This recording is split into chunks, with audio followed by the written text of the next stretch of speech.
Hello, and welcome to the GCC Asia Trade Relations Conference hosted by Doha Bank. It's great to see so many of you gathered here today. On behalf of Doha Bank, I thank you for making the time and hope that today's discussion will be highly interactive and beneficial for all present. مرحبا بكم في هذا المؤتمر الذي سيناقشه العلاقات بين الأسواق الآسيوية الناشئة ودول مجلس تعاون الخليج الذي يستضيفها بنك الدوحة. أعزائي الحضور، بالنيابة عن بنك الدوحة أتوجه لكم بجزيل الشكر حضوركم اليوم، وأمل أن تكون النقاشات التي سيتم طرحها اليوم بناء وتفاعلية مفيدة للجميع.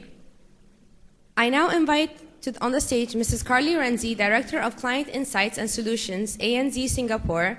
Mrs. Renzi has several years of experience advising clients in the Asian Pacific region on large-scale market and regulatory events, including Basel III for banks and the risk-based capital for insurers. أدعو الآن السيدة كارلي رنزي، مديرة توجه وحلول العملاء شعبة للشؤون المالية والخدمات المصرفية الدولية في شركة ANZ سنغافور. تملك السيدة رنزي خبرة لعدة سنوات في تقديم الخدمات الاستشارية للعملاء في دول آسيا المطلة على المحيط الهادي في العديد من الأسواق والفعاليات، بما في ذلك الاتفاقية بازل الثالث للبنوك ورؤوس الأموال المستندة على المخاطر للتأمين. السيدات والسادة، رحبوا معي من فضلكم بالسيدة رنزي. Ladies and gentlemen, please join me in welcoming Mrs. Renzi to the stage.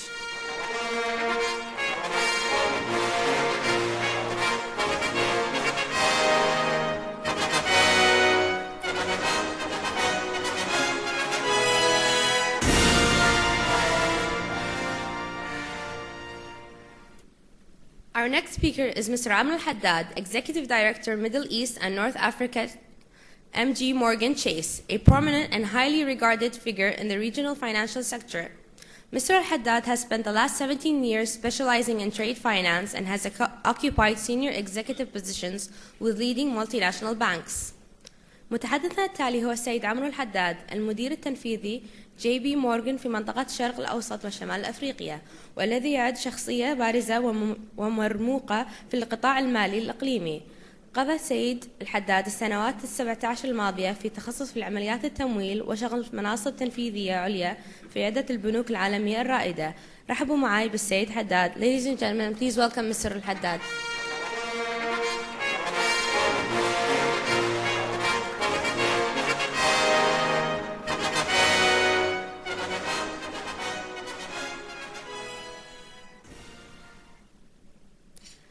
Ladies and gentlemen, I now have the pleasure of inviting on stage Dr. Farzam Kalamabadi, President and Chairman of the Board, Future Trends Group, a man of many talents. Dr. Kalamabadi is recognized as one of the most foremost global experts of the Chinese economy and has been appointed by nearly 20 municipals and regional governments in China as Senior Economical Advisor. السيدات والسادة، يسرني الآن أن أدعو الدكتور فارزمان كمال أبادي، رئيس مجلس إدارة مجموعة التوجهات المستقبلية لاعتلاء الخشبة المسرح. يتمتع الدكتور كمال أبادي بالعديد من المواهب، وهو أحد أبرز الخبراء العالميين في الاقتصاد الصيني، وتم تعيينه بمنصب المستشار الاقتصادي الأول من قبل حوالي 20 حكومة محلية وإقليمية في الصين. الدكتور كمال أبادي. دكتور كمال أبادي.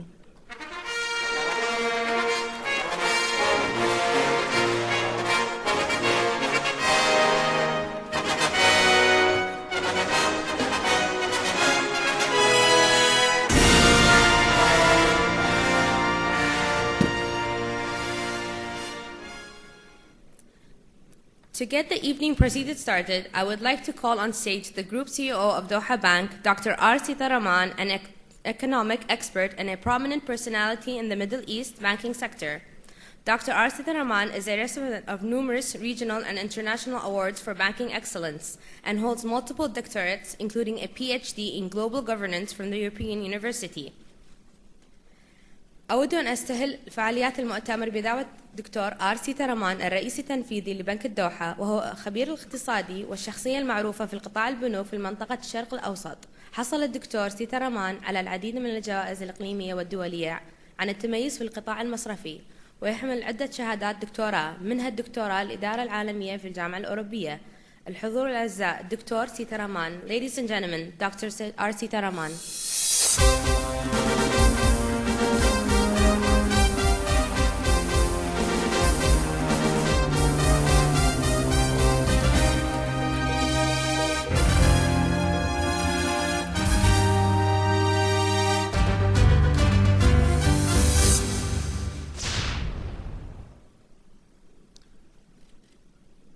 distinguished guests, fellow speakers, fellow bankers, ladies and gentlemen. I was standing in the crowd. A gentleman asked me, every year you come, what's the change between last year when you came and this year? Extraordinary set of transformations has taken place in the global system. To start with the oil price. When I came in here on March 21st, we had the very similar knowledge sharing session. The Brent was quoting 106, and US crude was around $94. Today, you know the price. Brent is $56, and US crude is around 48.6. Dollar as a basket of currency has got strengthened. It was 79 basis points last year by this time. And today, it is 98 basis points. Almost it reached parity with euro. Extraordinary set of changes in the global system. Financial economies are still reeling under pressure. Real economies are redefining the scope and performance. The G7 has propelled as G20 in the last 6 years, trying to converge, setting universal standard in terms of accounting, valuation, securitization. Global growth still reeling under pressure. Nothing has changed but liquidity. Liquidity crisis has become a funding crisis. Funding crisis has become a solvency crisis. Solvency crisis has become a sovereign crisis. As we speak, Greece is still an issue for enlarged euro. Not only commodity prices, currency war has been created. Printing money, improving the liquidity, increasing the money supply has inflated the wall. America is said to be recovering. The last IMF projection, if you look at it, the global growth is between 3.3 to 3.5%. There's a downward revision to 0.3%, looking at the changing dynamics in the world. Advanced economies, so-called wealthy industrial nations, still not in good shape. They should be generating between 2.3 to 2.4%. US, after pumping multi-trillion dollars in the open market operations, has managed to sustain a steady and functional ambit. Housing market is recovering. And again, when it comes to jobless claims, is reducing. Purchasing power parity when it comes to consumer is improving. US is stable. Possibly, by middle of this year, there should be an interest rate revision. So America, after 6 years of struggle, world largest economy, where 20% of the world imports, 12% of the world exports taking place, can sustain a stable and functional 3.5 to 3.6%. What about the rest of the advanced economies? UK should be doing between 2.4 to 2.6%. And Russia, you can see the geopolitical makeup. China is slowing down. That's a concern. IMF says Chinese economy should be reporting not more than 6.8%. I got an expert who is going to talk about Chinese economy. If you look at the enlarged Europe, the Maastricht criteria have not been fulfilled. Individuals or institutions, countries or continents who have lived beyond their means are paying a heavy price. Gross debt to GDP is excessive. They all have to go through austerity. Austerity and value creations are mutually exclusive. They don't go together. And again, how do you contain your development expenditure, create growth, create employment? How do you make sure you have sustainable opportunities created for new generation? The emerging markets should be doing en bloc, inclusive of Russia and Brazil. should be doing not less than 4.3 to 4.5%. And again, advanced Asia, if you look at it, China, gone are the days where it was coasting over 9% for 30 years. Now it's slowing down. Signs are clear. Last year that you have seen shadow banking was dominating the major mechanics, and considered efforts have been taken in terms of policy framework to align the monetary policy and fiscal policy to bring in a certain sense of order. Today, housing market is said to be not overheating, and China should be doing between 6.8%, as I mentioned. India as an emerging economy, politics and economics have to converge, but the resounding mandate for a single political party, extraordinary intention to redefine, transform India. India is in the right direction, perhaps single largest economy in the right direction to grow. We're all waiting in the wings to see what sort of reorganizations is going to take place in India. It's a sleeping giant, younger population, educated, young populations, over 55 to 60% of the demographic dividend should pay its real response to changing dynamics. It's a functional democracy. And again, some of the initiatives taken by the Indian government of late has been resounding to see their intention, as I said, is converging of politics and economics. But it's a struggle. It's a huge struggle. ASEAN, the 5 nations, whether it is Indonesia or Singapore or Malaysia or Thailand, they are all stable and functional. Irrespective of the political stability, they have the score to make not less than 4.5 to 5%. Japan has invented Abenomics. If Americans can print money, European Central Bank can print money, trillions of dollars. Bank of England can print money.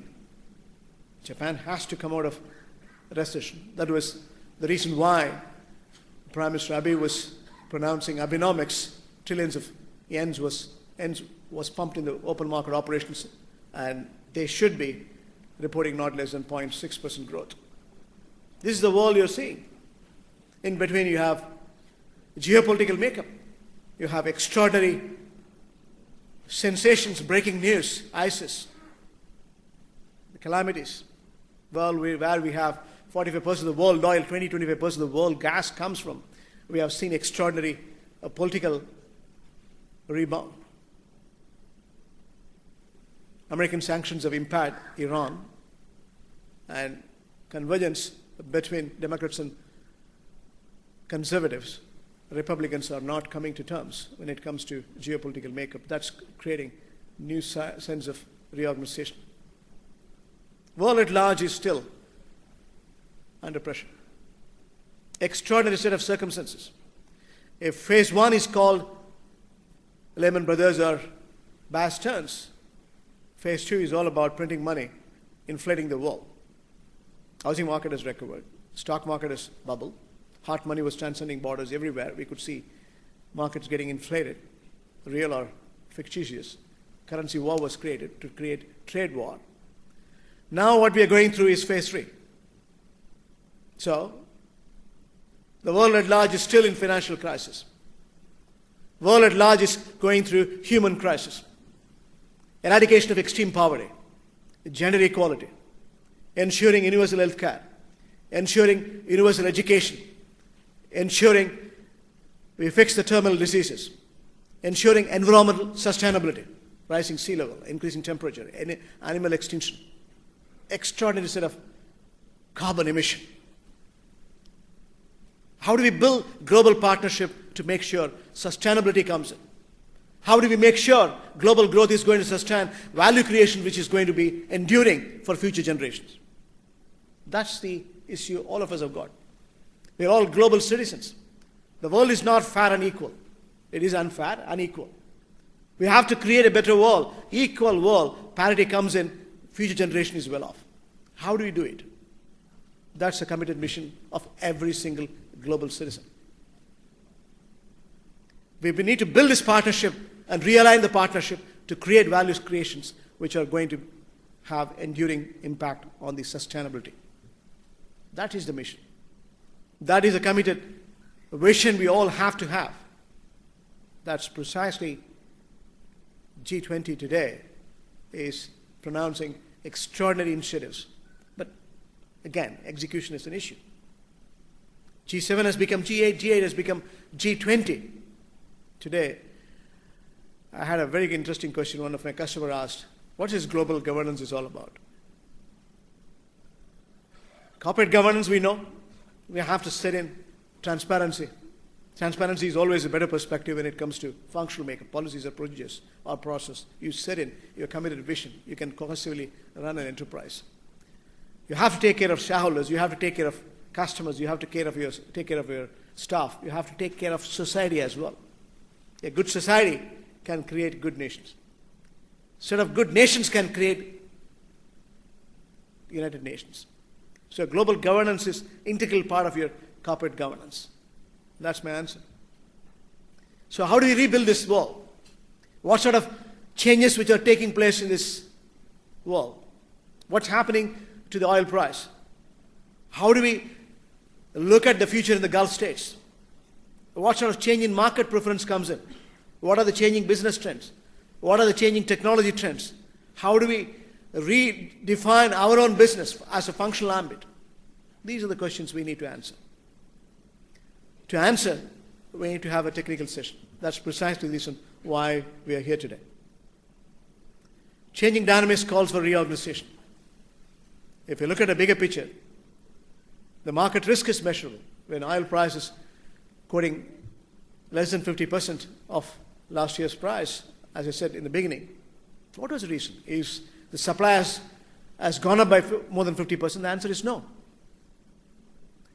If the demand has come down by less than 50%, the answer is no.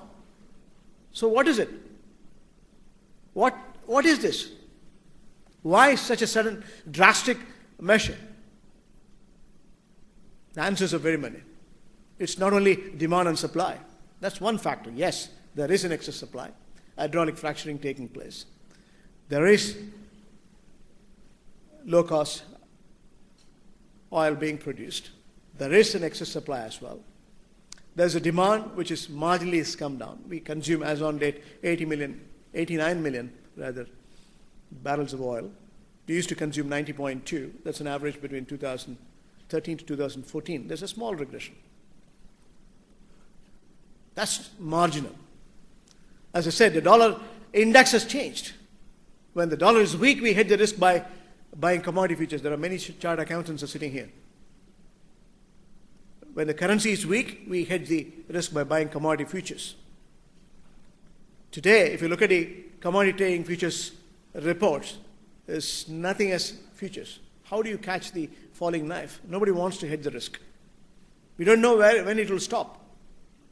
So nobody wants to hedge the risk. So it's all spot deals. That's one of the factors. The currency itself is a barometer which has gone up by 25 to 30% in the last 1 year. That's dollar. That's one factor. The geopolitical tension has revealed extraordinary set of reorganization in the functional makeup of America. If you look at a global investment, China is overtaking America. If 2014 statistics is quite revealing. While the global investment is 1.36 trillion in 2013, it has come down to 1.26 trillion in 2014. Who are the recipient? Topping in the list is not America, it is China, 128 billion. The second best is again China, is Hong Kong, 111 billion. It is third, America, 86 billion. Then comes 61 billion by Brazil, 62 billion by Singapore, 36 billion by India. These details are revealing. What does it mean to you? What does it mean to a common businessman? As professionals, we need to understand and observe these changes. The measures which are intricate needs to be understood for your own business dynamics. Financial markets are nothing but gambling grounds today. The Gulf states, as I said, where you have enormous amount of resources, still with oil taking oil price, there are 3 budgets revealed. Already there are budgets issued by Saudi Arabia, a deficit financing, 960 billion expenditure, Saudi riyals, 815 billion is the revenues, 145 billion deficit in Saudi budget, taking oil at $60 possible. But they're going to spend. The important message is modernization is going to take place. When it comes to other two budgets which are announced, AAE, Dubai is balancing very nicely, 42 billion is balancing receipts and payments, is equating, there's no deficit. UAE as a whole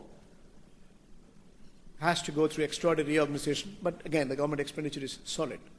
Oman has revealed the budget again, that is deficit financing, but the government expenditure is driving. Qatar and Kuwait and Bahrain has to release the budget as well. If you look at the bigger picture, taking oil at 60, still current account surplus can come.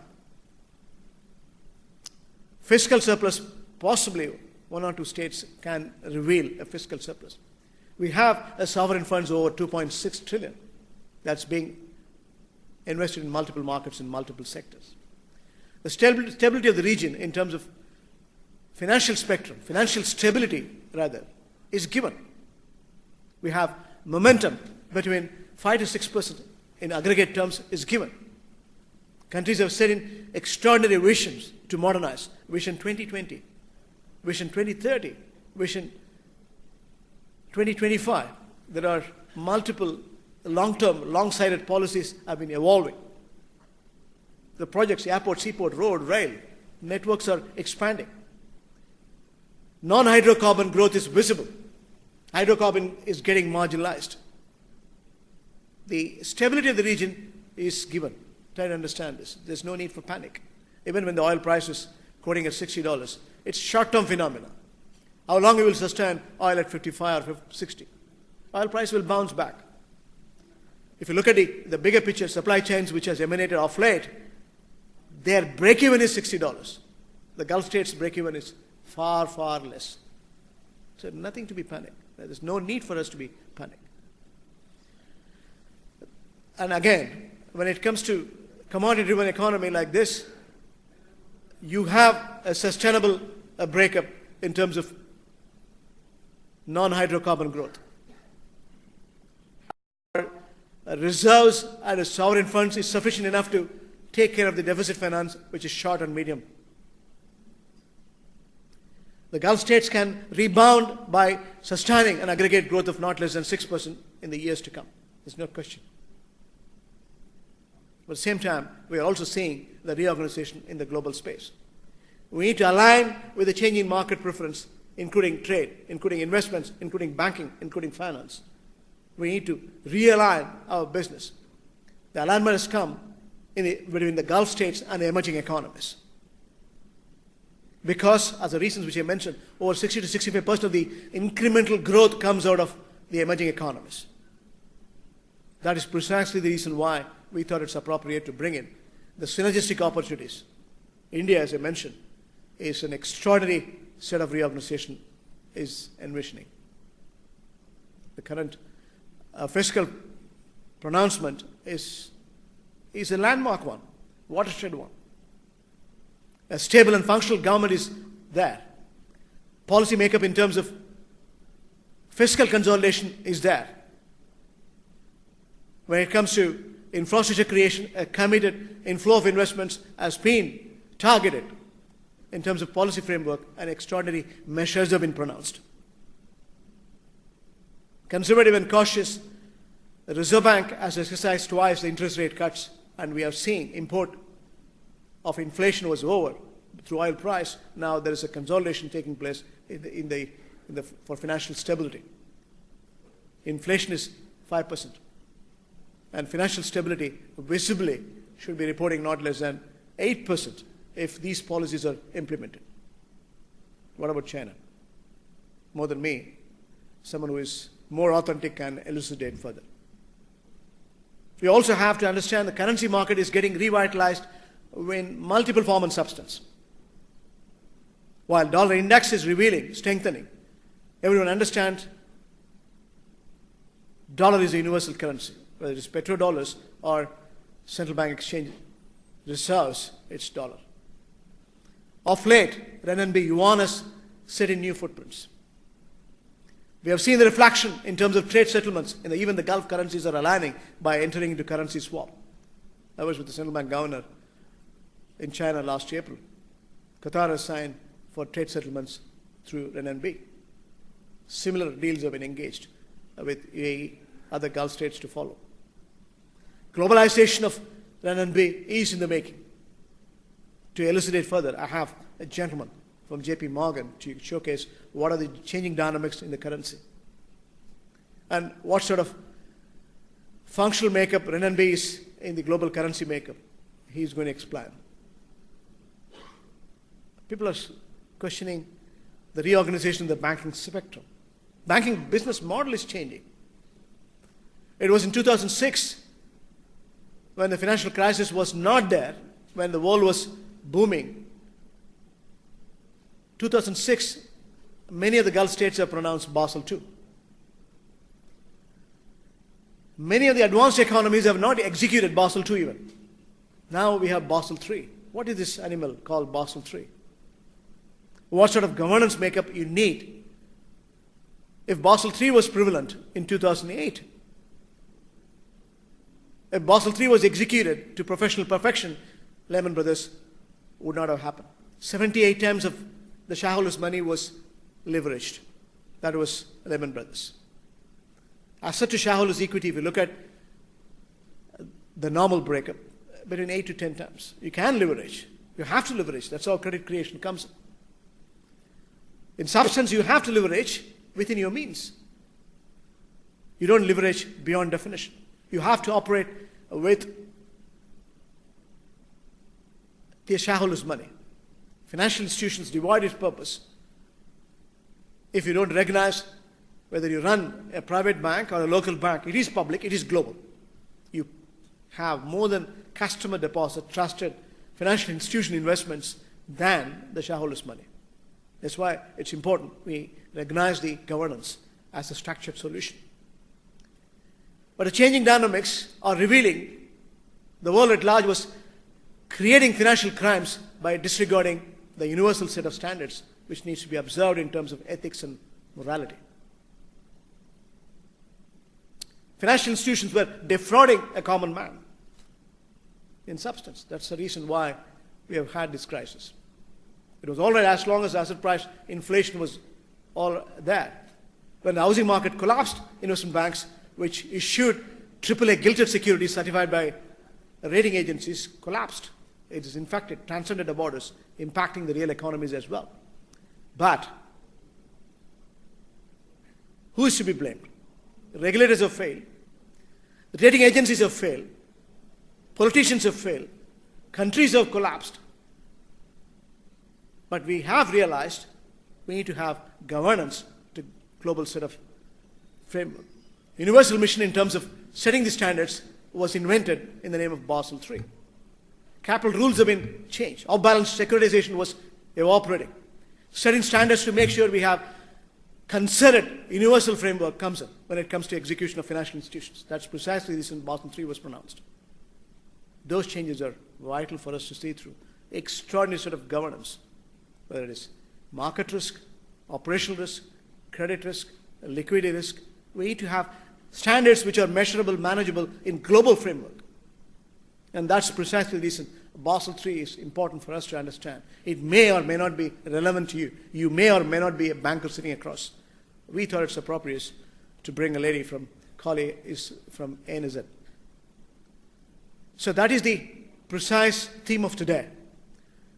I've asked each and every speaker to speak for 15 minutes and then followed by question answers. Please feel interactive to ask anything what you need to ask, and thereafter we will go for delicious dinner.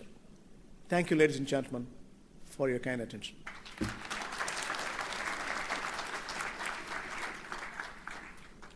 The first speaker is going to be talking about Chinese economy. Farzam Kamalbadi has got a very interesting and exciting career breakup. And the bigger picture is understand China. It's not only India. Chinese economy is a growing enterprise. And we need to understand much better. I thought there's no better person than Farzam to showcase he came to my office 3 weeks before, and I immediately requested him. We're doing this event in Kuwait. And Kuwait is a strong partner with China as well, in addition to India. India is doing bilateral trade over 18 billion with Kuwait. And again, with China over 12 billion. That's not alone. What sort of changes taking place in China?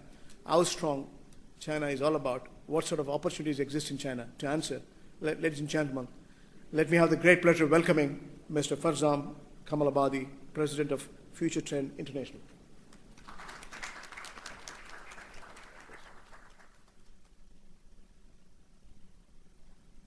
Greetings, friends, and appreciation to Dr. Sitharaman and all the colleagues. I have been in Kuwait nearly 20 times, but this is a special event where the Bank of Doha has organized this, and it is in Kuwait. So my Chinese friends were a little bit confused where I'm going. But anyway, let's get to the program.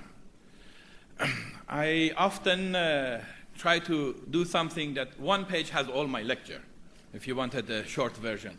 Basically, I'm showcasing China as steady, long-term, stable, and the most favored, whether we like it or not, it will be the most favored destination.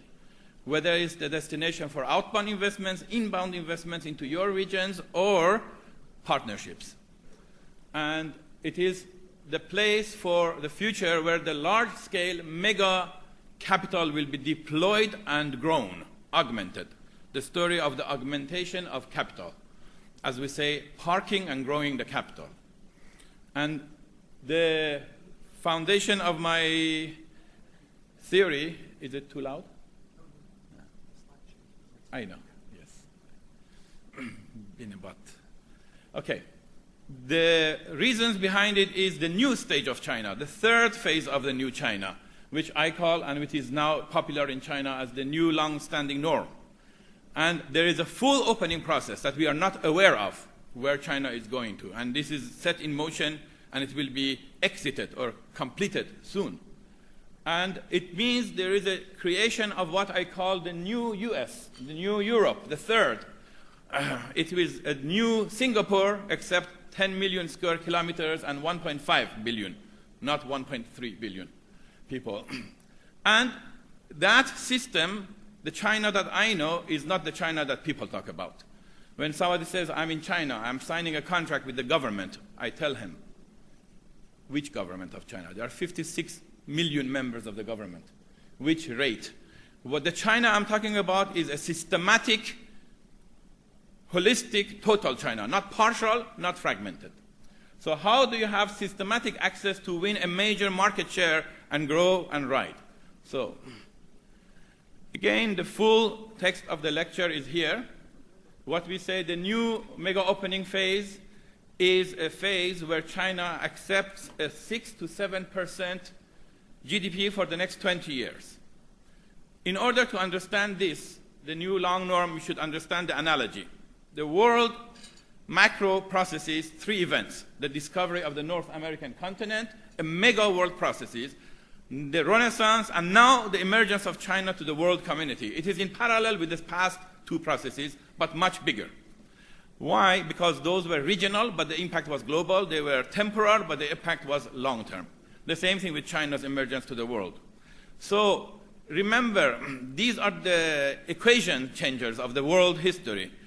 Whereas China was kept in captivity like an arrow and bow for about 300 to 500 years after the discovery of the North American continent, it was released only 30 years ago, the arrow. Everyone knows the shape of the movement of an arrow. It goes far high up, but it won't drop down as the doomsday well-wishers, they want China to drop down. It won't. Normally the arrow goes long, long time steady, a little bit up higher, and this is where we are at. Okay, we are at the 6 to 7% for the next 20 years. There will be a little bit of adjustment, but not much. In fact, it was 7.4% this year, but China wants to adjust it down to 6%. So then we have the reduction of what we call the negative risk. China used to have the badly needed, fully encouraged, in fact demanded, and then less encouraged, then neutral, then discouraged, then protected, then prohibited industries. All of that picture is changing. Everything will become open, and I'll tell you how much. Then the government role is reducing. For the first time, a totalitarian government in itself says not only the government enterprises, but the government itself must shrink and its role and function decrease. So the second equation is that China has opened now and will be opening the next 3 to 5 years major industries, and the top 10 industries, each one of them $1 trillion or more industries. And whereas in the past it wasn't open neither to the private nor to the international, both are open now. And it will be in a process I'll explain. Okay. And the trends are that the China's economy, where manufacturing capital was the case, enterprises had products. The Guangzhou Fair, everyone knows. Jack Ma made that online, became $20 billion. But that is early phase of China. The next phase is where the enterprises are products. That means they are being sold. They are being sold 5 to 10 years ago only for PE. The PE is very low. And the enterprises are going to become products because real mergers and acquisitions are going to take place. This is the new phase. China has almost close to 0 mergers and acquisitions. My proposition in China to the Chinese, to the government, to the people in the conferences is, if a state company buys or a private buys a bankrupted company, that's not mergers and acquisitions. The two strongs must merge to compete with a higher level. So, and the next one will be portfolio buying, a series of, and that's market consolidation. That is the mega wave on which you and the GCC sources of capital, players, banks, financial institutions can ride on. But it has been a mystified, or it has been a, what they call a dark continent. Nobody knows how to do, what to do. And many have lost monies. So how to demystify the dragon and how to domesticate and be able to ride on the dragon. And that is our role. So I'll now move faster. This is the story of the GDP as we see China and India. And the rest of the world, of course, we have one good batch in Africa, but not much. And as we know, Germany is down, Europe is down. Unfortunately, we love US, we love Europe, but the reality is that for GCC sources of capital, I use the analogy, you are like the water, the highest pure water that can give life, the sources of several $1 trillion. China is agricultural fertile land. Europe is supposedly, for the time being, the analogy of similar to a desert for the time being. And US is not desert, but it is a alkaline land with stones. But okay, it has room for growth. And in fact, the investments between GCC and China, the corridor and India, will later help the US and Europe. So there is no competition in terms of negativity, but it is how the global shifts will help our strategies. Look at this. I take the long things to picture because that's the year I went to US, 1978. I was 16. And 1981, I started learning Chinese. And see what has happened. The ratios, I don't read them because of time reason. So whether it is on exports, GDP per capita, imports, any major item, the phenomena, the difference is really 2 zeros or 1 zeros, 10 times to 50 times more China's growth. So all the economic indicators shows that the GCC should be there, but there is very little presence of GCC in China, unfortunately, because the theme is Asia and GCC. So,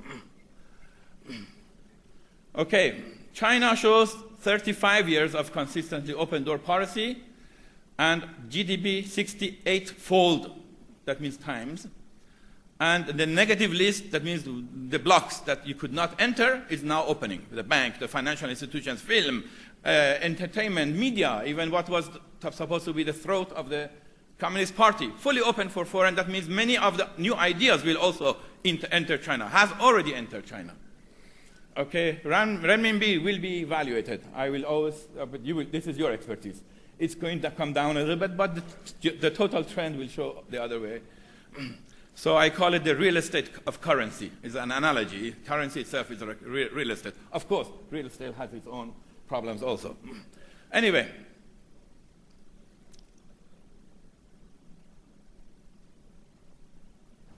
Okay, what is the new long-standing?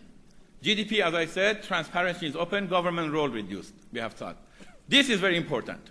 China has, as of last year, made a major policy that people don't know much about. They have read the name, but they don't know the implications of it. I remember in the time of Jurunji, the first ever major conference to about 700 people, half of them Westerners, in English translation, where he announced in 1998, in 3 years, we will remodify the state economy and make it privatized 70% and keep 30%. Nobody believed in that. They did it. China announced that in 8 years they will make the whole of China a new Europe, a new US, a new Singapore, full free trade zone. Why 8 years and not 10 years? Because they want to prove that within the term of this president it will be done and exited. Although the new long-standing norm considers Hu Jun-hua the next leader of China also. We know who is the next leader and his whole team. Okay, so last year was Shanghai. They call it free trade trial zone. 2 years from now, it will be 30 cities. Many of the cities are competing to become the centers of the new zone. And soon, in 5 years, it will be the whole of China, and in 8 years, it will be exited and handed over to the people.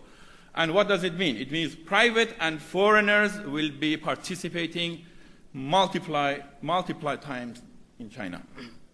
Okay, this is what it says. For example, the case of the banks. China has 1,400 banks.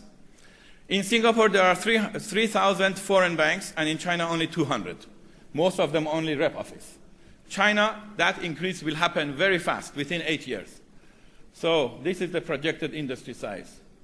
In fact, like any other indicator, whether it was the mobile or others, China will excel and increase the West, because we are talking about the US with 5 times population. So the number of foreign and private banking will increase, if not 20 to 50 times. And in fact, joint ventures between the private and the foreign banks. These are some of them, the industries that I'm talking about. Each one of them $1 trillion industry, and there are more.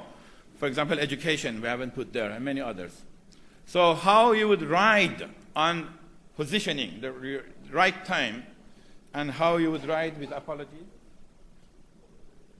I just traveled, that's why. On this mega wave. And the information to add to the picture is the consolidation industries. So, portfolio buying, industrial consolidation. China has never seen that. In US, you have an Alcyon asset mortgage securities. They sell one paper, and there are, let's say, 50 buildings in it. 20 companies' products in it, maybe sometimes much larger than these. So China has only been doing a little bit, 20-30% PE. Soon the whole market industry consolidation is happening. In fact, we are the drivers of that, but it's going to become a wave in China. So that means, first, the role of PE will increase. China's role of PE, how much room it has? 5 times more growth within 5 years to 8 years. And PE is not the only way of growth.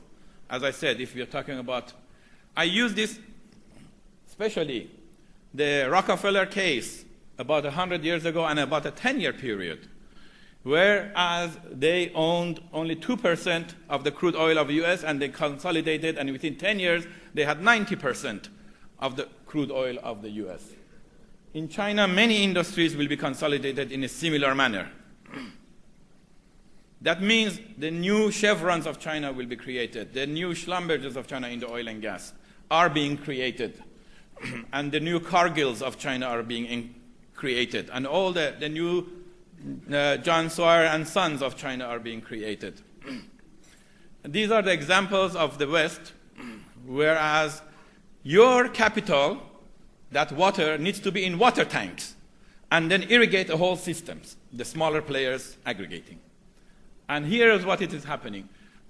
There is movement away from random investments to systematic investments, movement from segmented and fragmented investments into aggregating, and a movement from small and medium to large and super large corporations, private ones. Foreigners allowed, fully. And what do we have as future trends for that? I am the one who brought, as I said, this iceberg at the point of melting. We chipped a few pieces. The Kuwait Investment Authority, Qatar Investment Authority investing in ICBC, that's the deal that I positioned. And it opened the door. Now we are organizing a whole systematic arrangement, and that needs the right platforms and partners, and not one or two of them, a series of them. The right players, operators, projects, and in a cherry-picking, systematic, all over across China, deep and widespread, and the right systematic scientific process. So when somebody tells to you, go to China, or you said, I have been to China, or if somebody even has been there for 30 years, and they have 5 or 6 projects, sorry, that is not China. You should become Thailand's Zhengtai group that has 300, not factories, sub-companies in China, and in about 50 major, not cities, but regions. That is deeper infiltration. Whereas the Cargills and Suarez and Sounds and Thailand and even India has holding corporations in China, sorry, brothers, GCC, 0. That is a national pride question, where we have been told by other side of the world that China is not stable. China is a difficult land, and that's how we say to demystify the dragon. So which are those platforms? State enterprises, pre-IPOs, they're large enough, they are by themselves a system. But there is top private companies, and they are aggregating, as I said, the top front runners in 50 major cities, 33 provinces, China, 33 provinces, 500 major cities, 2,800 townships, 29,000 counties, and millions of villages. That is the China that I am talking about, aggregating. I have created the system for it, not just a little bit of wet my foot there. No, no, no. How you dive and how you take the pearls all over. That's the arrangement. So provincial government systems. I've talked to Shandong province. I've talked to Hunan province. Shandong province, 95 million population. China is like, the world has 200 countries, and China is 1/5 of the world. It's like 40 countries. And you are not exposed to 40 countries, 1/5 of the world.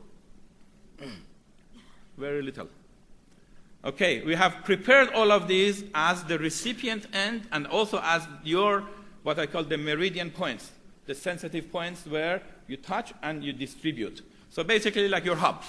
So we have prepared hubs for participation of the banks here. And not only those government enterprises or private or cities, but a lot of Chinese wealth clubs and associations, even the WeChat groups, companies, 500 companies in a WeChat group. They are now meeting each other, getting together, and creating what I moved into China, I proposed. Make the real form of not alliances, but consortiums. Not consortiums, but group holding companies. So they are merging. They are learning, grouping together. And you need to be behind that process. So I don't go through this. This is our future trends role, because I did the Exim Bank loan, which 56 Chinese cities. It was very pioneering. It was 1999 air pollution system. And we did, of course, the few cases of GCC sources of capital moving into China. And in fact, by the way, in 2006, when Kuwait invested, it tripled, and it became a very famous case. Now we are proposing a series of systematic sources of capital enter to China. Not only capital for management, but also banks and financial institutions come and grow. Whereas often here you are under-deposited and over-leveraged, China will give you major deposits. And this is what the message for the banks are. But you need to wet your foot, but go deep diving and be in, at least, as I said, 20 branches with several millions of corporate clients and more than that, 30, 50 million of depositors. Okay. So these are our networks. And again, I'll move these one faster. And this is the China that I am talking about. I'm not talking only the top. China has the command economy, then it has the market economy, and has the local economy. The local economy is like the Afghan caves, and I've aggregated them, and I've made system out of it, and I've made sense out of it. And this is what it is in the bottom.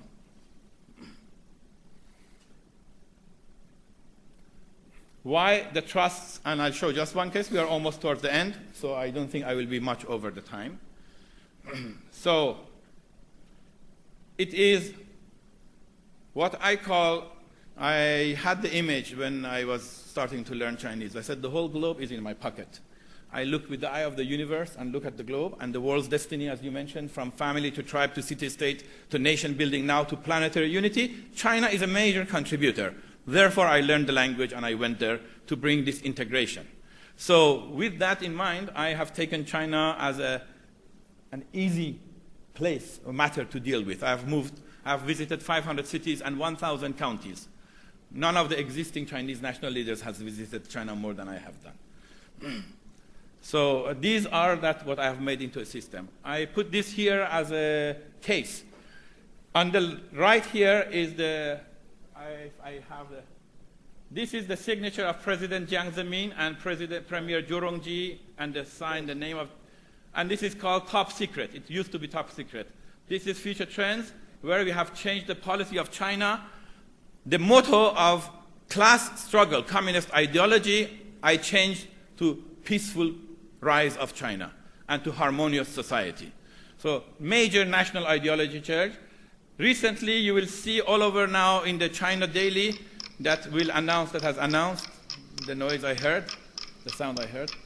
So we have shows that the new Silk Road, the new movement that is going to influence our regions, is one of the policies or a major policy change that I have instigated. Basically, all the system arrangement is in place, best selection rating system is in place, growth roadmap is ready, risk avoiding networking we have. So that's why I thought I will be the last speaker. So I put this humor on the, actually it's a pun. It means both China as the banquet and also means our dinner. But now our kind master of ceremonies and the main organizer, Dr. Cesar Raman, brought me to be the first speaker. So dinner will be served whenever you're ready to come to China. Thank you. You had to wait for a while. It was a very interesting. Ladies and gentlemen, give a big hand to Mr. Farham. Very, very interesting and very enlightening. When looking at China, do you know the Doha Bank has got a new branch in India? Now I'm beginning to think now after listening to your presentation, next move should be to China. If it is open, that means I'm already successful. I have one very good first mover. We need the first movers. The world is about the right visionary first movers. Open your NRI accounts to India, then I'll come to non-resident Chinese. Then you have 40% of the whole world under your control. Good luck. Now, any questions to Mr. Farham? Any questions? It's logical for me to believe I gave the global picture and change in market preference, India, then China. Now let's look at what a gentleman from JP Morgan has to say in terms of currency evolution. Amar El-Haddad, the Executive Director, Trade Product Head, MENA, Treasury Services from JP Morgan is going to talk about what sort of reorganization is taking place in the currency makeup and how renminbi is going to play a big role. Over to you, Amar. Thank you very much, Mr. Syed Rahman, and thank you very much for the audience. I'm so glad I'm here, at least to reflect how we appreciate the true partnership with Doha Bank and with Mr. Syed Rahman. I hope I'm pronouncing the name right. I'm suffering from my name as well, by the way. When I was young, my dad told me that your name is so small. It's just 3 letters, Amr. It's so easy. If you traveled away, everyone would be able to pronounce your name right. And then I found out that even the Arabs can't pronounce my name, and only few Egyptians, I'm from Egypt, only few Egyptians can pronounce it the right way. So anyway, I leave the suffering aside now. And the suffering, we were both freezing, me and my colleague from ANZ there, so I'm so glad I stood up. Anyway, cautious of time, I was asked to talk about the RMB.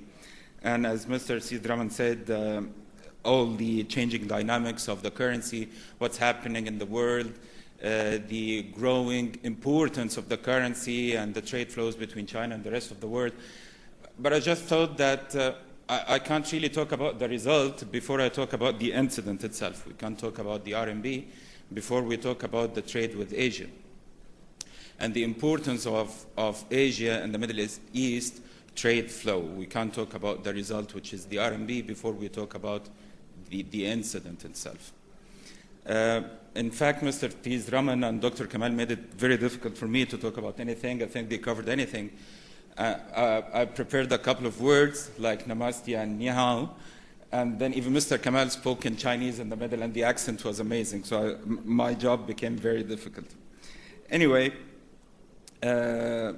before we talk about the RMB, let's talk a little bit about the trade with Asia. For all old civilizations like ours, the pharaohs, like the Indians, like the Chinese, we usually brag about things. We like to brag about things. And I remember I saw a picture of someone standing there on a wall. I saw that picture once.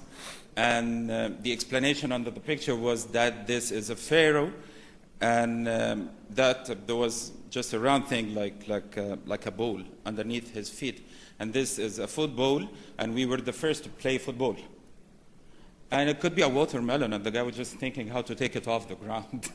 It could be anything. I think same goes for the rest of the civilizations as well. We usually brag about things like this. But when it comes to trade, and when it comes to currency, I think the Asians and the Chinese would be the pioneers for sure. The recorded history of the currency goes back, I think, 4,000 years, if I remember correctly. And it says that the first currency in the world was written on a cowrie shells, and it was in China. So a little bit of history. Dr. Kamal talked a lot about the RMB and the trade flows in general and the importance of investment in China. But with a bit of history, that is not new. They were aware about the importance of their currency 4,000 years back. And even the RMB, which we'll talk about in a minute, isn't really a new invention. It has been there since 1948. It's the internationalization of the RMB, which is a new thing. Another thing, and again, I keep referring to Dr. Kamal with this. I liked his presentation. He said there are three major incidents in the history. And aside from the cowrie shells currency, I would remember two other incidents. The first one of which is, speaking of Asia and the importance of Asia and China, is the Silk Road. The Silk Road started in China, and it connected China, India, the Indian subcontinent, all of it, Arabia, all the way to North Africa, and then Europe.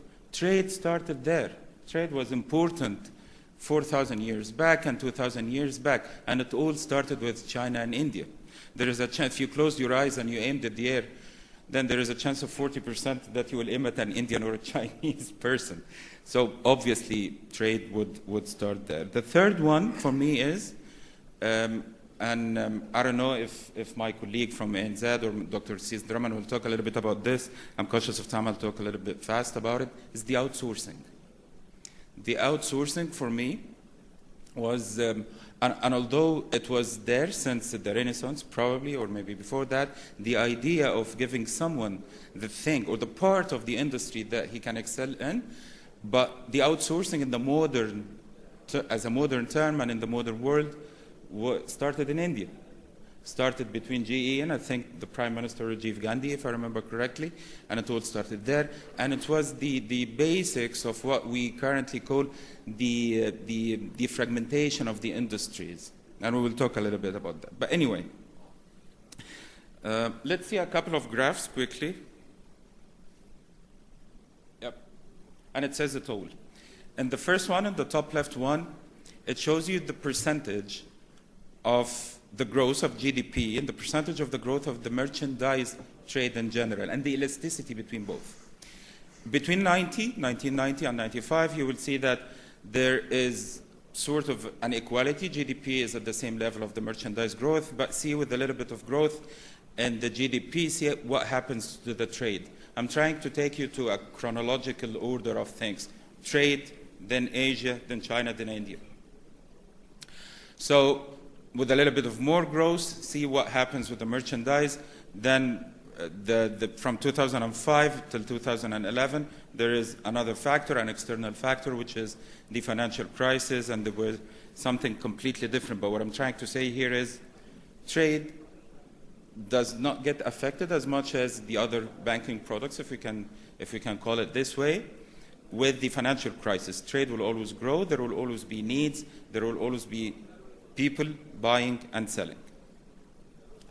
With the bottom left figure, you will see the trade between geographies, between continents. And to my personal surprise, the third largest corridor is the one between Asia and the Middle East, specifically the GCC, to the title of our session today. The first one is huge, between Asia and North America, the States and Canada. The second one is with Europe, and the third is Middle East, just the GCC, to see how big it is. Asia itself is, of course, the largest. Speaking of the top right graph, Asia itself is the largest in terms of trade, and by 2011, and we've got some more updated information from Dr. Sidraman and Dr. Kamal, is the largest with 5.5 trillion. I think the number is above 6 now easily. But what I'm concerned with here, the important point for me here is see the difference between what Asia trades within Asia, the intra trade flows within Asia, and the inter-trade flows with the rest of the world. It's almost balanced, and it has always been balanced over the last 15 years. I think it gives us an indication of how trade is important, how trade is big, how variable the industries are. We have a lot of industries in Asia in general, and how important, how trade is the DNA of people in Asia.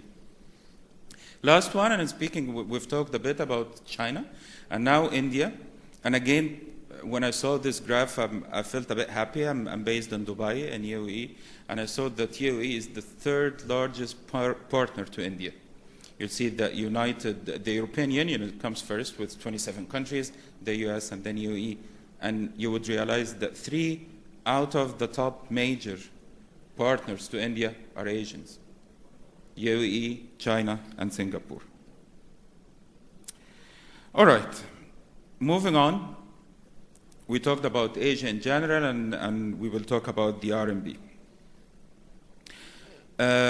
Dr. Kamal said I'm the expert in the RMB. I can't really call myself an expert. I'm a trade finance guy. I would have brought someone from our Asian colleagues. But in general, it took me some time to be able to pronounce the unit of the currency, which is yuan.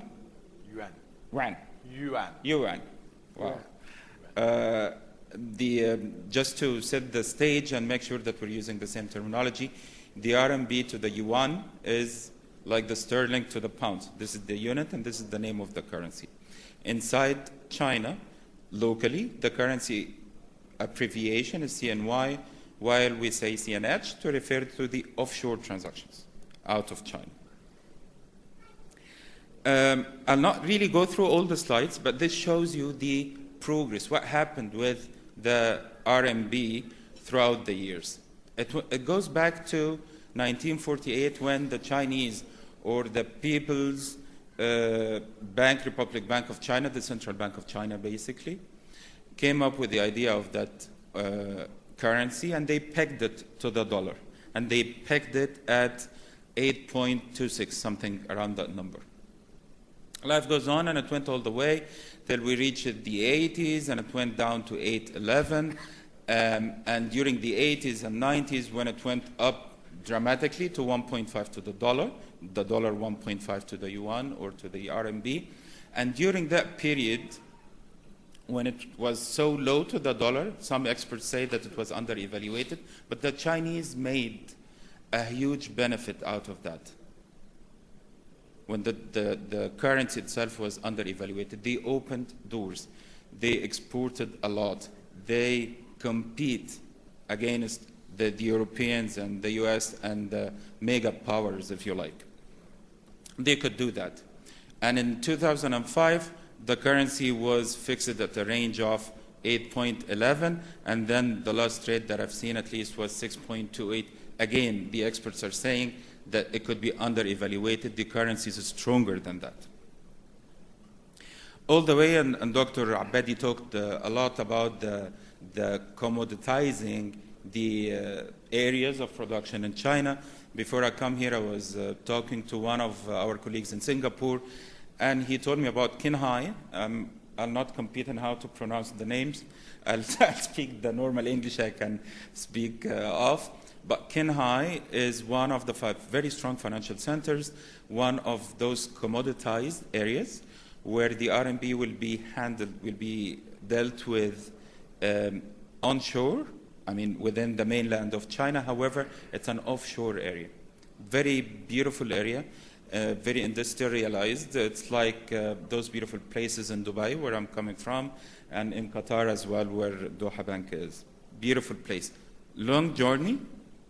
What I would like to leave you with in this slide is, which is for me the most important, China started with putting a lot of restrictions on the currency, on dealing in the currency inside the mainland of China.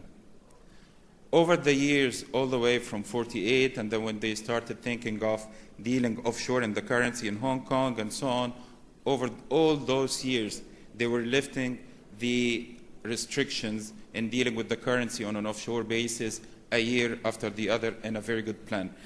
I have to admit that when it comes to Chinese and Indians, I like the way they plan. It doesn't have to be fast, it has to be right, and it has to be in the right direction. So very interesting journey. I can't really take you throughout the whole thing, but I would pick these 2 incidents. In 2009 when they started, or 2008, in the heart of the financial crisis, when they started thinking of internationalizing their currency. 2009 when they agreed with the Hong Kong Monetary Authority to deal with the RMB on an offshore basis. The pilot project when they started in very limited areas, very limited number of exporters and importers in China to deal with the currency, all the way till the future, the expectations of the future, which we will see, I think, in a couple of slides.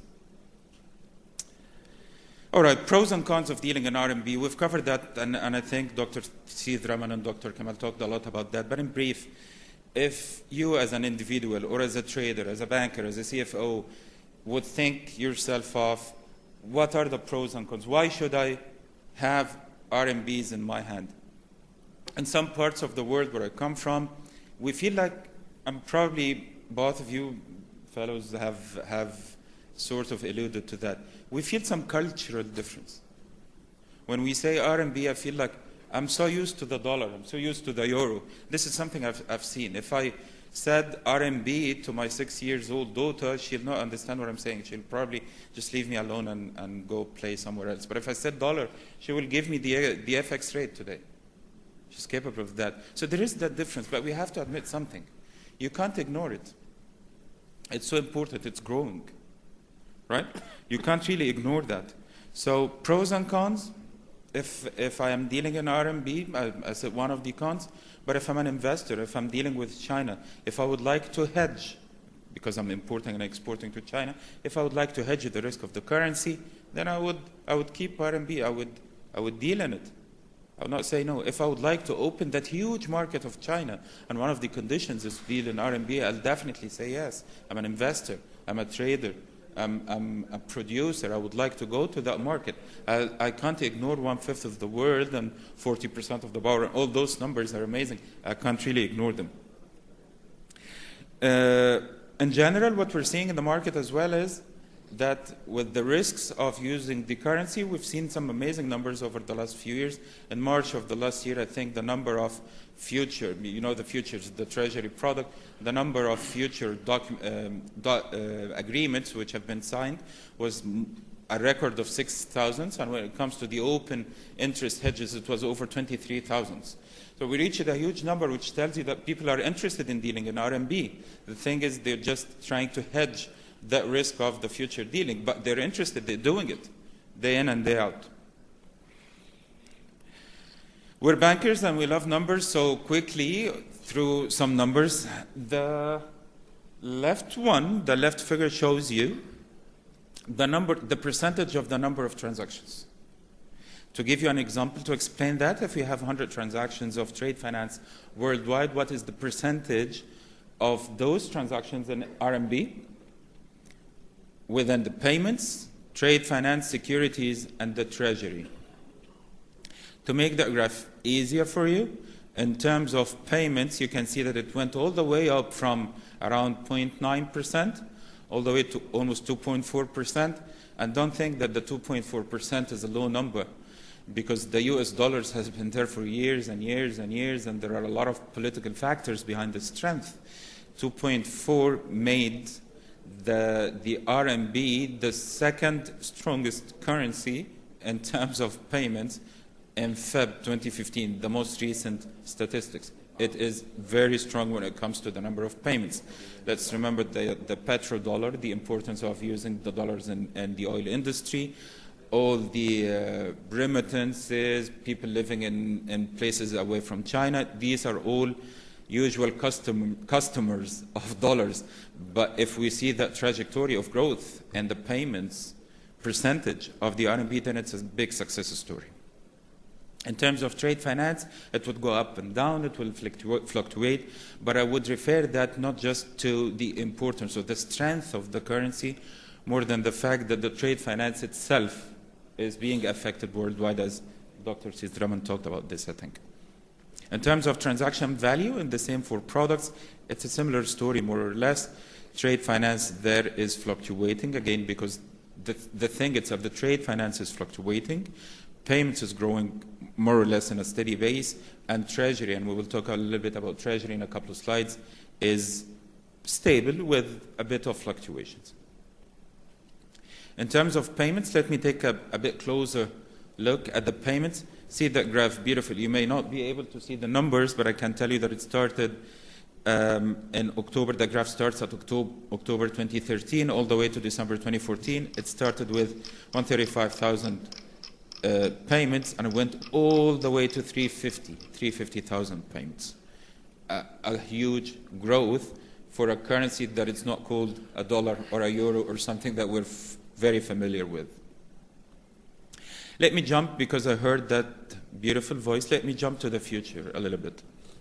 This is what we see in the news. Probably some of you, maybe most of you have seen that already.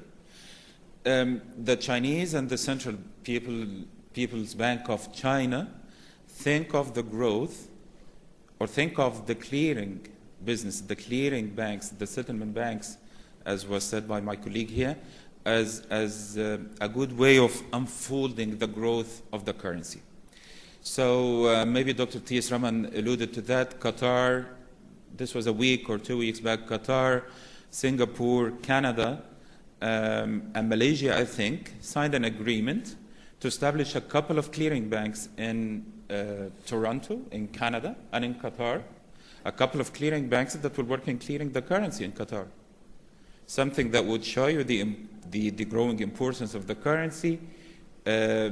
See the difference between Qatar being part of the GCC, Malaysia being one of the big gurus, trade gurus in Asia, Toronto and Canada on the other side. See the diversion of destinations, if you like, of the clearing banks. Before that, we saw clearing banks like the Bank of China opening in Frankfurt, like the agreement between London and the UK has their ambitions to become the Western hub of the clearing business of the RMB. So we've seen, I think, Industrial Bank of China having the agreement with them, and the Foreign Exchange Monetary Authority in China approving the dealing between the RMB and the sterling pounds.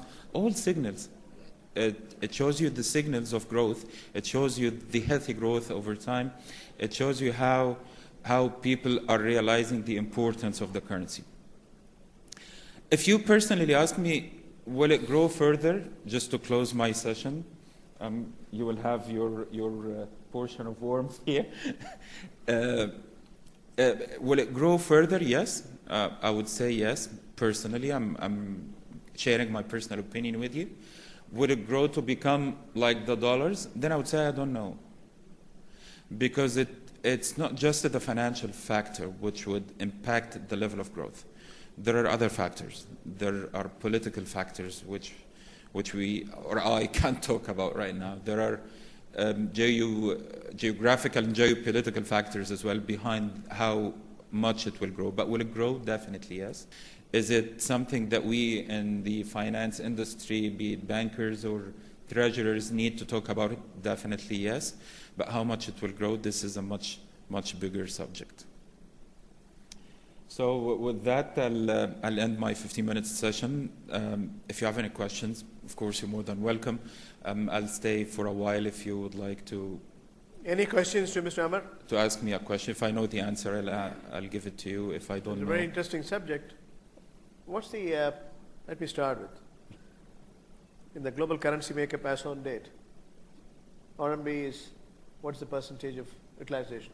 10, 12, 15, 20? I'll give you two other more, if you don't mind, more interesting statistics.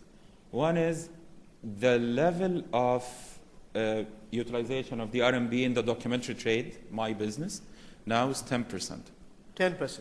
10% of LCs and documentary collections in the world, the whole world, including all the industries which are typically dollar denominated, like the oil, 10% is in RMB.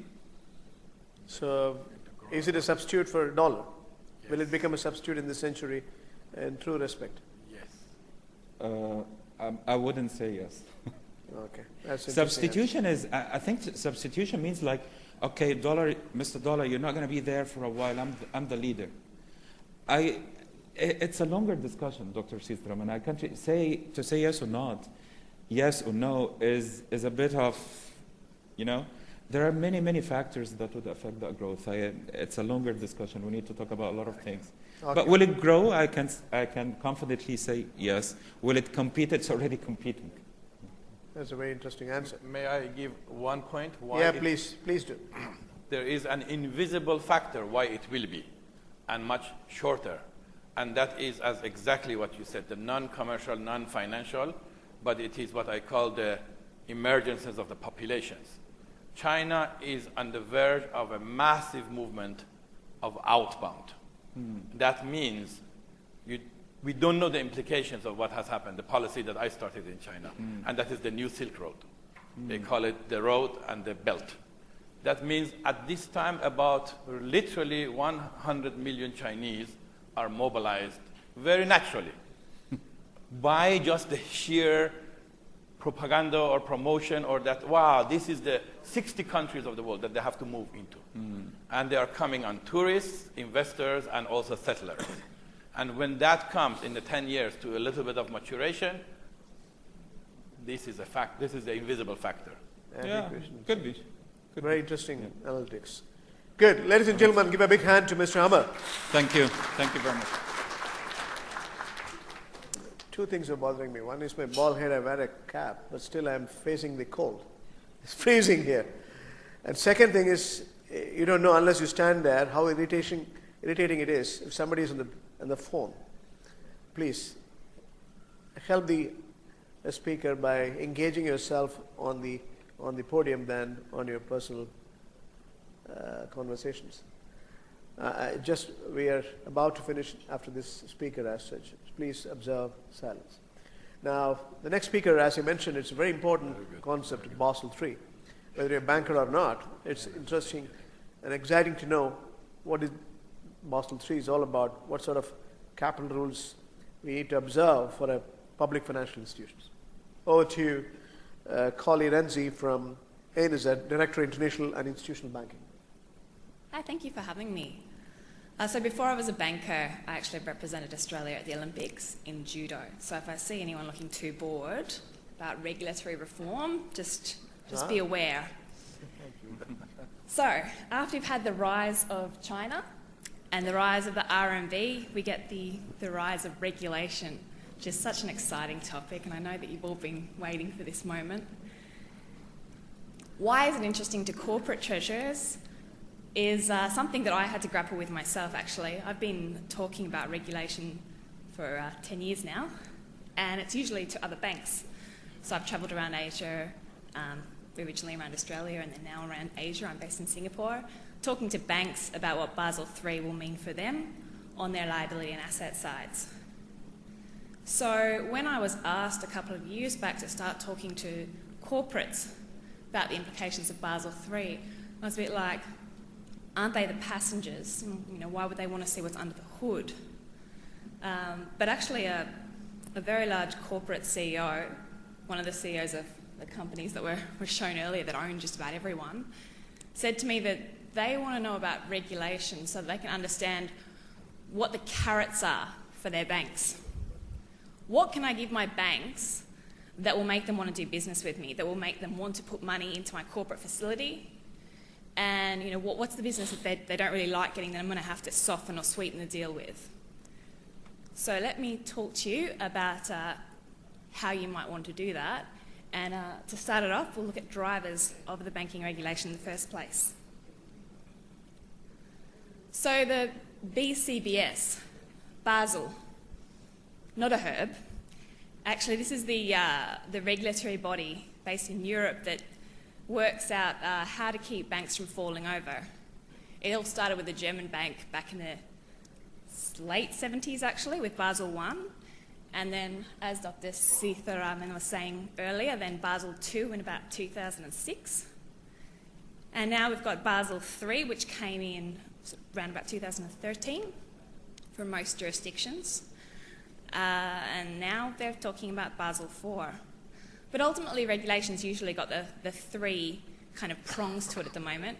Consumer protection, this is what we were talking about, where, you know, do you sell your German dentists AAA-rated securities other than government bonds if they're looking for a low-risk investment? You know, should you be giving banks some very large fines if they've been involved in fixing LIBOR, or have they been defrauding customers, so to speak? Technology, so the rise of straight-through processing. Do you actually know who you're dealing with? Are the banks outsourcing, and do they know the operational risks that come with that? And of course, resilience. And I put the GFC in there because that obviously was a big one.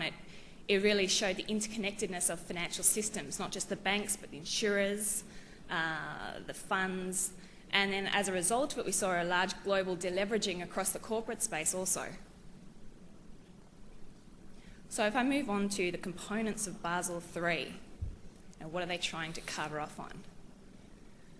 So Basel II looked at risk-weighted capital. So it was saying if you had $100 and you were putting it towards a mortgage, you'd have to hold capital on, say, 50% of that $100. So $50, and you have to hold 8% of that. So you have to hold $4. Under Basel I, it was more or less 100%, so you'd hold the $8. Basel III has got three levers. In addition to the capital, which it's refined, it's also got the leverage, which goes to overall leverage, because we found that banks were suddenly reducing that risk weighting with their very fancy internal models. And then also it looks at liquidity, because as we know, Lehman's crushed more because it couldn't get anyone to lend to them and roll over their debt.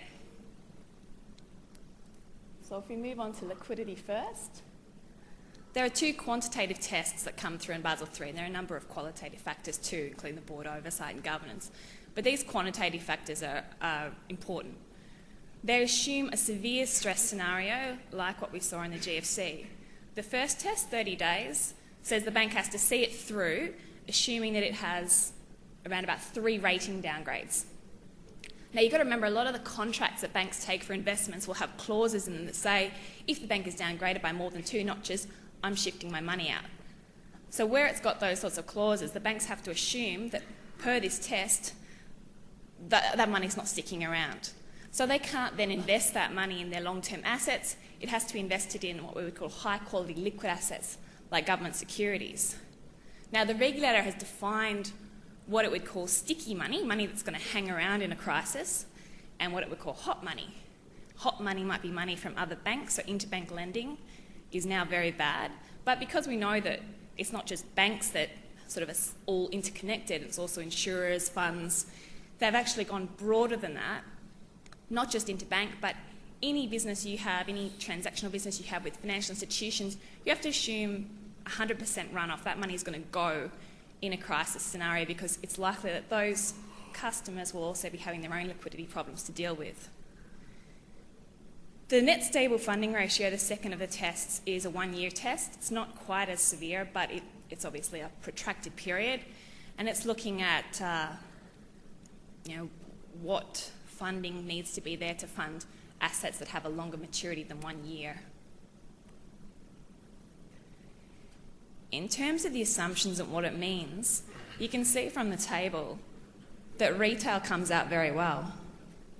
What doesn't come out so well is wholesale, in particular wholesale financial institutions. So you can see however much money you put towards it, how much gets invested in high-quality liquid assets or government securities, cash kind of thing, and how much you're allowed to invest into your banking book, where you actually are, doing your real business. So moving along to leverage. The leverage ratio is a very simple measure. It's deliberately so. Under Basel II, as I said, banks looked at risk weighting their assets. So not all assets were considered the same. This came out of the Asian financial crisis, where you had a lot of Asian banks investing in tricky derivatives and a range of other financial products when they hadn't really understood the risk, and they'd been risk weighting them the same, as if it's a homogenous product. Basel II came in and tried to differentiate on that, but when when the financial crisis, the global financial crisis came through, they realised that they hadn't really gone far enough, and perhaps the banks had found ways to model and to look at correlation and a number of other things to bring that risk weight down to a level that maybe didn't reflect the real risk. It was something that was always said, how can you have, a triple B security, another triple B security, another triple B security, and then you put them all together and they're suddenly a triple A rated security. So the leverage ratio brings off-balance sheet securities back on balance sheet, and it looks at, think about the exposure measure as being pretty simplistically total assets. Now, for banks that were deemed to be very large and systemically important to global financial markets, that ratio, that 3%, has actually doubled under rules that have been applied by the Financial Stability Board.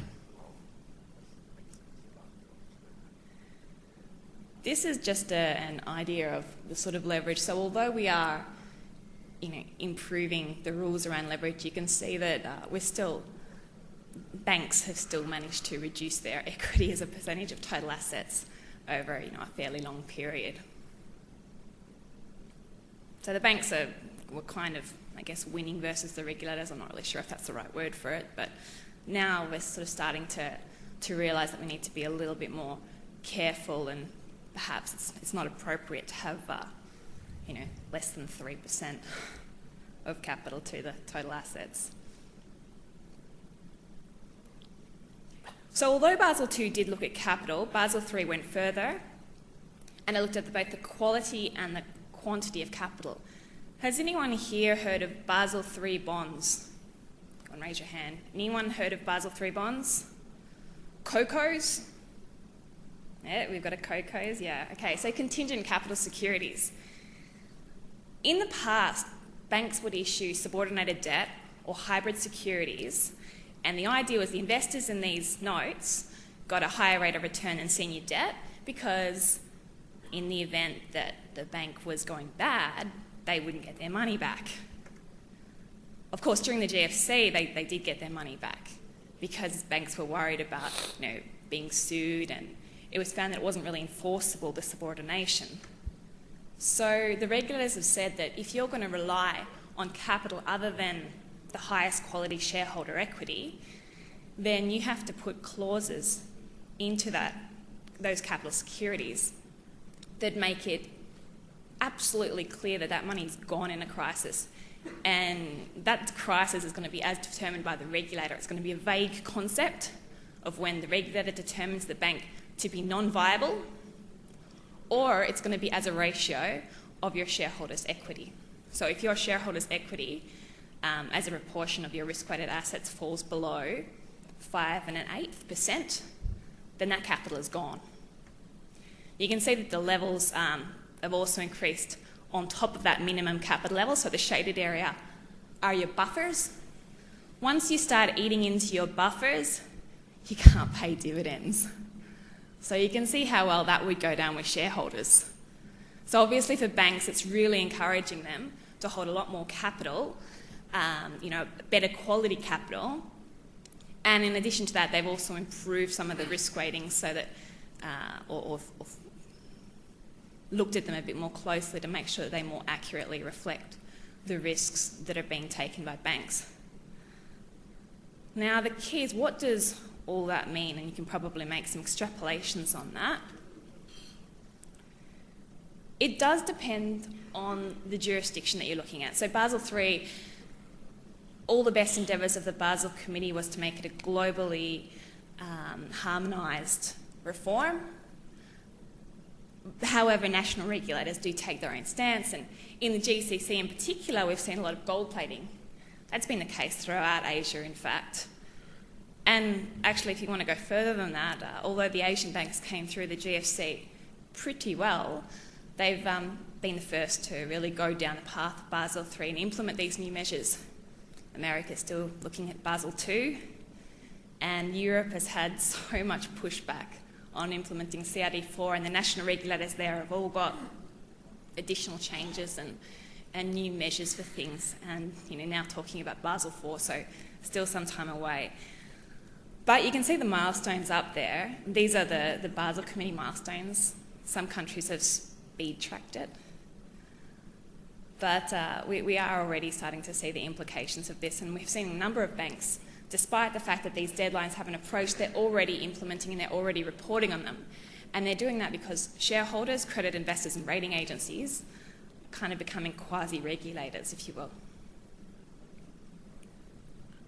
So the potential implications for you guys as corporate treasurers. For your borrowings, you can already see that banks are making moves to align their exposures to industries or customers where there is less capital intensive. So we're seeing actually a lot of money being thrown towards residential mortgages in a number of countries because banks can say highly diversified, retail, low risk-weighted asset, I'm going to push for that business. So we're seeing quite a lot of competition in that space. Also in sovereign debt. Now the sovereign debt's an interesting one because, as you remember, the leverage ratio, that doesn't look at risk-weighted assets, it brings them back on balance sheet. So when that's implemented in the future, that's something that might be reconsidered. You can also see that because of the way that the internal ratings work, typically banks will really prefer the higher investment grades. It creates a bit of a problem if you're an SME, one of the lower rated ones. Perhaps it's better, if, for example, if you're sub-investment grade to be unrated, have the banks go through in their internal systems. Same for credit investors out there. In terms of the investments, this goes back to some of the liquidity rules. Try thinking about your investments in terms of time buckets. So 30 days or less, if your money is going to be around for 30 days or less, better to have it in sort of operational type relationship with the bank where there's substantive dependency. The bank can use those funds and they're likely to look at a higher rate of interest for those funds. Obviously, the longer the period, the better return you're going to get. But banks have certain cut-offs, and obviously 30 days is one of them and 1 year is one of them. So if you look at those, we're seeing proliferation of notice period deposits or extendable securities, things that keep the maturity of the instrument outside of that decay window that they then have to invest in high-quality liquid assets. We're also seeing, obviously, as I said before, retail, wholesale split, financial institutions in particular, but for operational accounts, so for your transactional banking accounts, it doesn't matter whether it's FI, it doesn't matter whether it's wholesale, that money has a much lower runoff factor assumed to it. So you'll find a lot of banks competing for transactional banking business. Transactional banking business is also a really good way to get to know your customers better and to then be able to see their needs that might be related to FX, or other sort of OTC derivatives or other products, which for banks are forms of cross-sell that can go towards improving the ROE if they've got a lot of exposure to you on the lending side, which they're having to hold a lot of capital against. So on liquidity management, as I've said before, operational accounts with a substantive dependency are seen very favourably. In terms of cash pooling and OTC derivatives, for cash pooling we have a little bit of an issue because, like I said, the regulators in different countries all want to protect their home states. So if you've got cross-border that's relying on cross guarantees, will the regulator in that country allow you to set off that credit against your debit in another country? It's looking less and less likely. So we're seeing notional cash pooling on a cross-border basis decline a little bit since Basel III was introduced and as regulators have become more concerned with their home jurisdictions. Because OTC derivatives are now having larger counterparty charges against them, so they're having to hold more capital for that exposure to the counterpart, we're seeing a lot of corporate treasurers looking to centralise their treasury functions. The reason they do that is because it means that they have to do less hedges. So if they can bring everything back into the middle, the less hedges that they do, the less impacted they are by the higher costs of hedging using OTC derivatives. So what it's meant, looking at Basel III, is the relationship has become very, very important.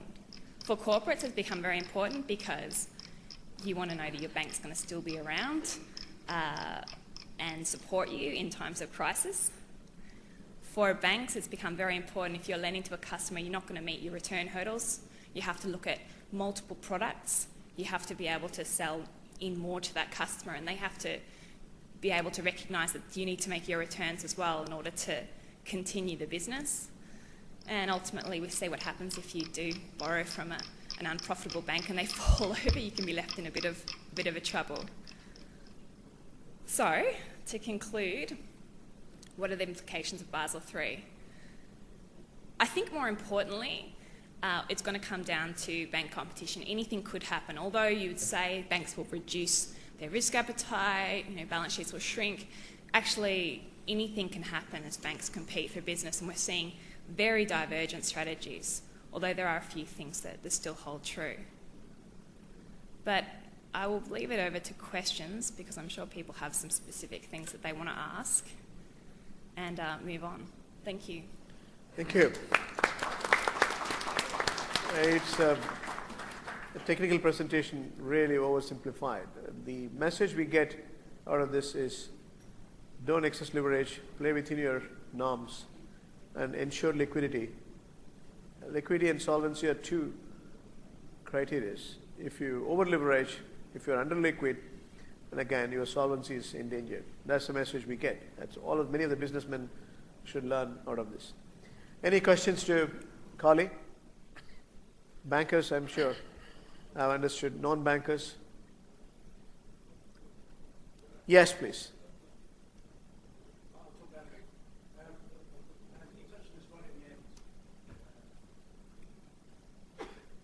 This is based on my experience, actually, at Lehman Brothers. I don't know if many of you know, but when PricewaterhouseCoopers came into Lehman Brothers Europe, they found there was no cash in the business. Because what happened is all the cash had been swept and sent to the US for the overnight swaps.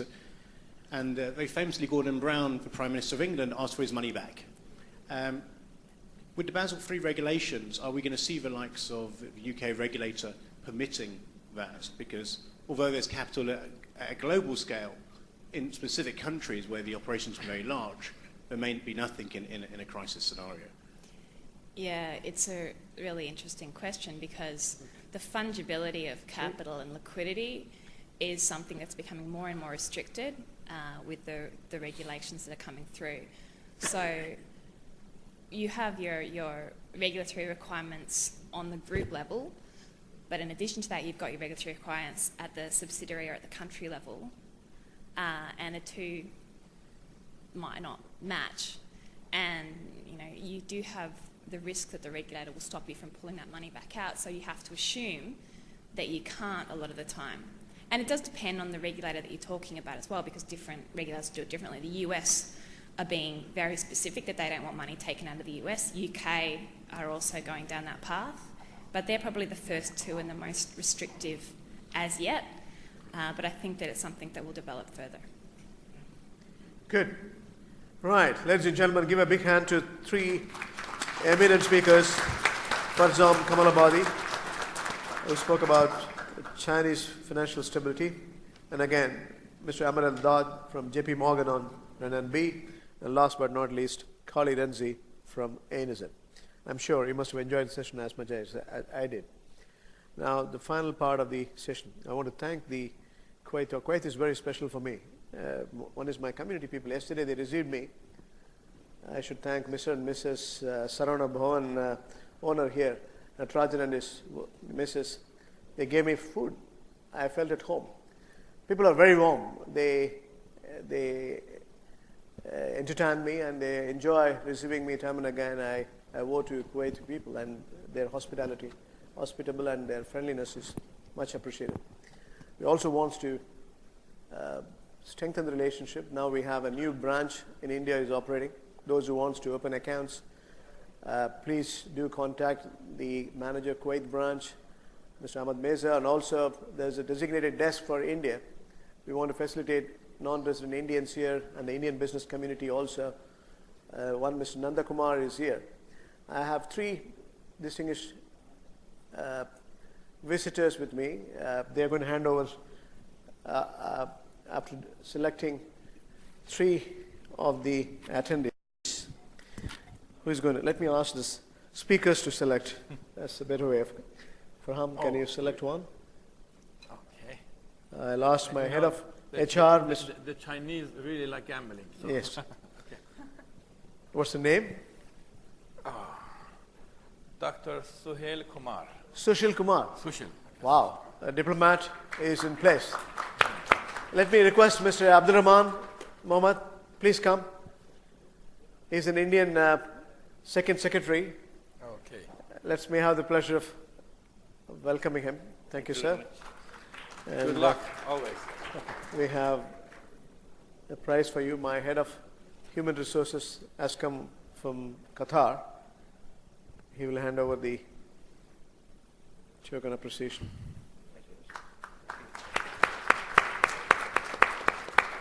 We talked about India. See, Indian second secretary is here to honor us as well. Thank you. Thank you very much, sir. Thank you. Right. Let me give it to Amar. Without looking at you, you have to select. Chinese way. Chinese way. All right, this is Muhammad Nasir Al Sayer and Sons Company, and the name is Muhammad Ali Hilal. Muhammad Ali Hilal is here. If he's not here, you have to select Altair. It looks, it's not here. Put it there. Okay. Another one. Another one. All right, Jayan R. Nair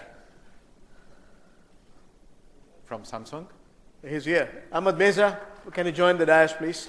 Be here. Be here. He is our head of our operations. He is the CEO for the Kuwait branch and has been doing a great job in bringing Qatar and Kuwait together. Gentlemen, thank you for coming. Here is your presents. Holly, Indian way, you can select. Very good.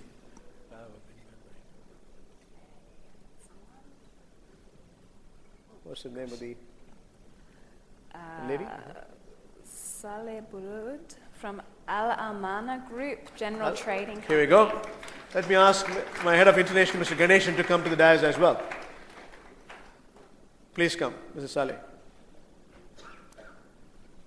Adrian, please come. He is our corporate finance head. Thank you very much, sir. Thank you for coming. Please. Ladies and gentlemen, now let me invite the anchor to say a word of thanks, and we'll have a group photo as well. Doha Bank is always at your service. It's your bank. Just for a minute. Yep. Okay, thanks all. That's all for today. On behalf of Doha Bank, I take this opportunity to thank everyone who's present today. You are currently invited for dinner which has been served on outside for you. سيداتي وسادي، بهذا نصل إلى الختام الفعالية هذا اليوم، والنيابة عن بنك الدوحة أود أن أغتنم هذه الفرصة لتوجه بالشكر لجميع الحضور. الآن تشرفكم بالعشاء. تفضلوا.